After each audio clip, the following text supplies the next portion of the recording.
മാർച്ചിലെ international ബ്രേക്കിൽ കളിച്ച 2 മത്സരങ്ങളിലും അർജന്റീന വിജയം നേടിയിരുന്നു. അമേരിക്കയിൽ നടന്ന മത്സരങ്ങളിൽ എൽ സാൽവഡോർ, കോസ്റ്റാറിക്ക എന്നീ ടീമുകളോടാണ് അർജന്റീന ഏറ്റുമുട്ടിയത്. കോപ്പ അമേരിക്ക അടുത്ത് വരാനിരിക്കെ ദുർബലമായ ടീമുകളോട് സൗഹൃദ മത്സരം നടത്തുന്നതിനെ അർജന്റീനയുടെ ആരാധകർ വിമർശിച്ചിരുന്നു. കരുത്തരായ ടീമുകളോട് കളിച്ച് ടീമിന്റെ പോരായ്മകൾ മനസ്സിലാക്കണമെന്നാണ് പലരും അഭിപ്രായപ്പെട്ടത്. കഴിഞ്ഞ ദിവസം സമാനമായ അഭിപ്രായം അർജന്റീനയുടെ ഗോൾ കീപ്പർ എമിലിയാനോ മാർട്ടിനസും പറഞ്ഞു. എൽ സാൽവഡോറിനോട് ഞങ്ങൾക്ക് ബഹുമാനക്കുറവൊന്നുമില്ല, പക്ഷേ ഞങ്ങൾക്ക് കരുത്തരായ ഏതെങ്കിലും രാജ്യത്തോട് ഏറ്റുമുട്ടാനാണ് ആഗ്രഹം.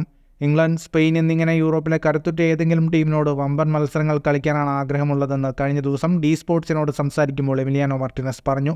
ഈ ഇന്റർനാഷണൽ ബ്രേക്കിൽ സ്പെയിൻ ദേശീയ ടീമിനോട് കളിക്കാൻ അർജന്റീനയ്ക്ക് അവസരമുണ്ടായിരുന്നു. എന്നാൽ ലോക ചാമ്പ്യന്മാരായ അർജന്റീന സ്പെയിനിൽ വന്ന് കളിക്കണമെങ്കിൽ വലിയൊരു തുക നൽകണമെന്ന് AFA ആവശ്യപ്പെട്ടതിനെ തുടർന്നാണ് സ്പെയിൻ ആ നീക്കത്തിൽ നിന്നും പിന്മാറി ബ്രസീലിനെതിരെ കളിച്ചത്.